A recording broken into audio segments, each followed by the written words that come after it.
అయితే ఈ మానవ సమాజాన్ని, ఈ ప్రపంచాన్ని దేవుడు తన కుటుంబముగా, తన రాజ్యముగా, తన ఇల్లుగా చేశాడు.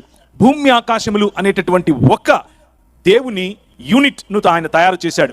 భూమిని ఆయన తన పాదపీఠముగా చేసుకుని ఆకాశమందు సింహాసనాసీనుడై కూర్చున్నాడు. తన చొక్కాయి అంచట ఆయన కలిగించినటువంటి, ఆయన నిర్మించినటువంటి, ఆయన ఆలయమైనటువంటి భూమి అందంతటా వ్యాపించి ఉండే మహాగణుడు ఈ దేవుడు, ఈ రాజు. ఆయన కింగ్ ఆఫ్ దిస్ వరల్డ్, ఈ ప్రపంచాన్ని సృష్టించినటువంటి రాజు. ఆ రాజు యొక్క మహిమను మీ ముందు తెలియజేయాలి అని ఆశపడుతున్నాను. కానీ తెలియచేయటానికి నా దగ్గర పదాలు సరిపోవటం లేదు. ఈ రాజు గొప్ప రాజు. ఈ రాజు యొక్క ప్రేమను అర్థం చేసుకోవటానికి, ఈ రాజు యొక్క ప్రేమను తెలుసుకోవటానికి ఎలాంటి దూరదర్శి టెలిస్కోప్ సరిపోదు. ఈయన రాజు పూర్తిగా నిజాయితీ గల రాజు. ఈ రాజు శాశ్వతంగా స్థిరపడి ఉండే రాజు. ఈ రాజు భూమి తన పాదపీఠముగా చేసుకున్న రాజు. This king made his heavens as his throne.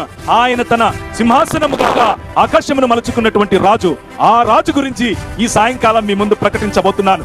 ఆ రాజు దేవుని కుమారుడు. ఆ రాజు పాపులకు రక్షకుడు. ఆ రాజు నాగరికతలకు కేంద్రం. ఆ రాజులు పోలిన వారు లేరు. ఆ రాజే సత్యం, ఆ రాజే మార్గం, ఆ రాజే జీవం. ఆ రాజును గురించి మీ ముందు ప్రకటించబోతున్నాను. వినేవారు, మైకుల ద్వారా వినేవారు, లైవ్ ద్వారా వింటున్నవారు, ఈ ప్రాంతంలో కూర్చున్నవారు, ఈ రాజు రాకడ, ఈ రాజు అలికిడి, ఈ రాజు గుండె చప్పుడు ఈ రాత్రి మీరు వినాలి. ఆయన మీ హృదయాల్లో ఉన్నటువంటి ప్రతి ఒంటరితనాన్ని, మీ శరీరంలో ఉండేటటువంటి ప్రతి రోగాన్ని, మీరు మనసులో ఆలోచిస్తున్నటువంటి మీ అప్పును, ప్రతి విషయాన్ని ఈ రాజు సన్నిధిలో మీరు ఉంచండి. ఆయన నడిచి మీ మధ్యకు రాబోతున్నాడు. ఆయన అపూర్వమైన వాడు. సత్యానికి ఆయనే పునాది. ఆయనకు ప్రతితుల్యమైనటువంటిది ఇంకొకటి లేదు. ఇంకొక దేవుడు లేడు, ఇంకొక మనిషి లేడు.